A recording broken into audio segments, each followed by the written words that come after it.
Now, Chief Executive Officer of Binance, Teng, has claimed that some unknown person sought a bribe of cryptocurrency from its executives, Teng and also Nadeem Anjwala, before their detention on February 28, 2024.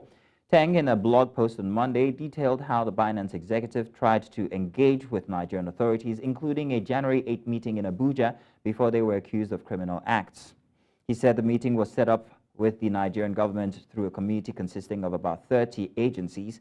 He noted that the committee emphasized the serious nature of the meeting and their readiness to issue arrest warrants and restrict travel for Binance team. However, it was discovered that the committee lacks the actual authority to issue arrest warrants. Now, joining us to talk about this, we have commentator Dayo Akintobi, public affairs commentator, here with us. Now, Dayo, good to have you here. Good morning. Good to be here. Great. So let's start with asking exactly how much evidence might Teng have to back his claim of being asked for a bribe? Well, the problem, of course, is that he's saying he was asked by unknown persons. He didn't name names. He didn't give descriptions. He didn't talk about government departments that the person may have represented. We know there were several agencies involved in the meetings and the interrogations, but he didn't give enough evidence.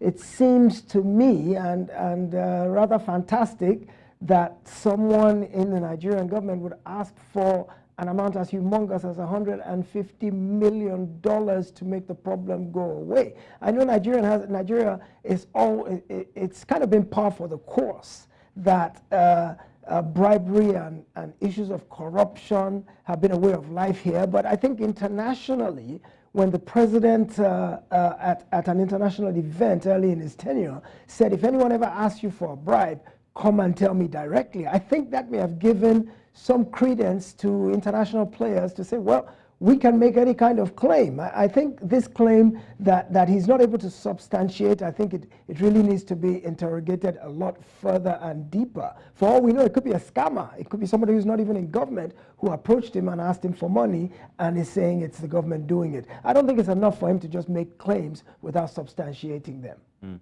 Okay, can you analyze the potential motivation behind this claim, were it to be true? What would that mean for Binance, their operation here in Nigeria, and also for the authorities who are being brought into disrepute here? Well, let's remember that there's a major legal quagmire between Binance and the Nigerian government.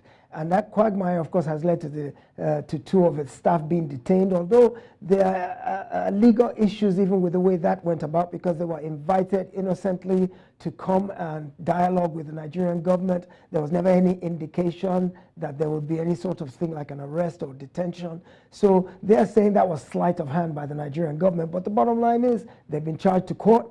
There's a pending legal inquiry going on into the activities of Binance in Nigeria, and it could end up badly for them. So it won't surprise me if their MD CEO is trying to leverage their way out of the situation by making this allegation to put the Nigerian government on the defensive, to kind of try and now say, okay, well, we're sorry this happened. Let's find a way to give you a soft landing. It might just simply be a gambit to negotiate their way out of this problem.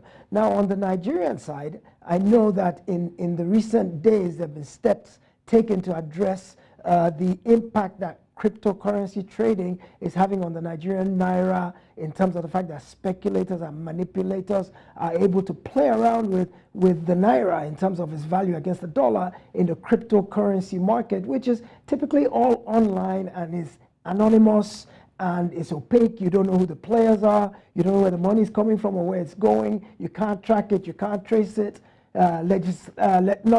Regulation is almost non-existent. And so it's a place where it's the dark web, where a lot of possible unscrupulous practices can thrive. And so the government is taking a very hard line, and they've taken a hard line on Binance as well, and say, look, so many $1 billion of transactions in naira occurred in the Nigerian market that had a deleterious effect on the value of our currency. Yes. I want to ask, yes. Let's talk about the legitimacy of the committee that's put together to actually investigate this. Now, Teng had originally said that the committee lacks the authority. Yeah. How far true could that be? Well, I wouldn't doubt, well, I don't know how competent he is to determine who has jurisdiction and who doesn't. I know Binance has local counsel. It has local Nigerian counsel that's probably well versed in Nigerian law. But the whole thing sounds a bit chaotic and disorderly in terms of the way the government has approached this prosecution, approached this investigation. It looks like perhaps they put the cart before the horse and they jumped to make this arrest before they had all their facts in place. So I wouldn't doubt because they said there were 30 agencies of government. There was the EFCC, the NFIU, the DSS, so many agencies, and they have overlapping areas of responsibilities and jurisdiction. And so it's not impossible that this committee that issued this order of arrest, it might not have had the jurisdiction. We don't know. But at the end of the day, a court of competent jurisdiction is going to be the one to determine if a wrong was done, to what extent it was done, and what the punishment for it should be. So I think we should suspend all speculations and let the court have its day and let all the facts come out. I don't think we know enough. I don't think we've heard enough. And even the things we've heard are relatively esoteric if we're not financial market players. I mean, what do we, the average Nigerian, know about cryptocurrency and trading it online and things like that? We don't know enough. So the snippets of news that are coming out are giving rise to a lot of speculation that's not founded in reality or founded in fact. So I personally would rather just take a backseat and wait for the court process to commence so the truth can finally be out in the open and adjudications begin to be made about who's responsible for what. So let's talk about the allegations here now, whether the authorities or the Binance executive or Binance itself. Now, what do they do now that these allegations are out and pending investigations? What actions can they take? Binance on one side and the authorities on the other.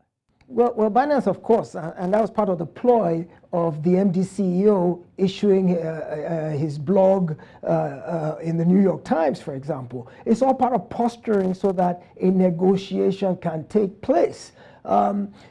Truth be told, I'm not sure how individual officers of a legal entity, Binance is a legally registered entity, and its employees are operating under the instruction of their employer. So I don't know how they can individually be held responsible for something the corporation itself is responsible for doing. So I think ultimately, worst case scenario, if Binance is found to be guilty of what it's alleged to have done, I think the entity is liable probably to a fine. I don't think its individual employees should be or would be incarcerated or be made to pay the price. But I also think that there's a diplomatic solution, and that I think is what all the posturing is all about, especially from the Binance side, as we saw from the New York Times Post yesterday and several other things that have happened in recent days. I think they're posturing to negotiate with the government, and they say, okay, so maybe we're responsible for so much in losses,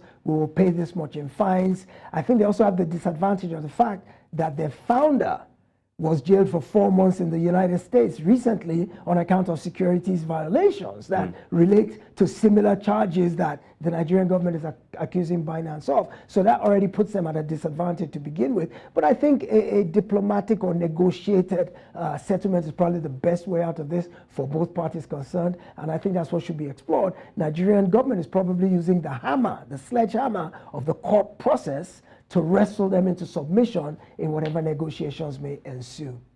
Well, thank you very much, Dayo Akintobi. It's been good having you here. Pleasure's all mine.